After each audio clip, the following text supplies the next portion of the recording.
আসসালামু আলাইকুম। জি ওয়ালাইকুম আসসালাম। আসসালামু আলাইকুম। ওয়ালাইকুম আসসালাম। জি আপু, আপনার বাড়ি কোথায়? আমার বাড়ি হচ্ছে দেবিতে। আপনার নাম কি আপু? আমার নাম মোহাম্মদ ফারজানা। তো ফারজানা আপু, যে ফটোটা পাঠাইছেন এটা কি আপনার?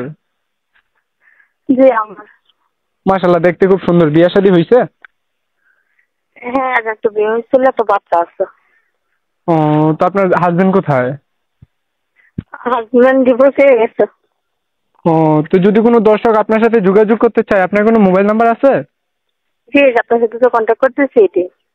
ও আচ্ছা, তো আপনার পরিবারে আছে কে কে আপু? আমার আম্মু আছে, ভাই আছে, ভাবি আছে। কাজ টাজ করেন নাকি না? যে কাজ করি, রান্না বান্নার কাজ করি। ও, আচ্ছা ঠিক আছে, আমি আমার দর্শকের উদ্দেশ্যে আপনার ফটোটা এবং কি আপনার নাম্বারটা দিয়ে দিব। যদি কোনো দর্শক আপনার সাথে কথা বলতে ইচ্ছুক হয়, আপনাকে ফোন দিবে। ধরে কথা বললেন। ওকে। আসসালামু আলাইকুম। ওয়ালাইকুম আসসালাম।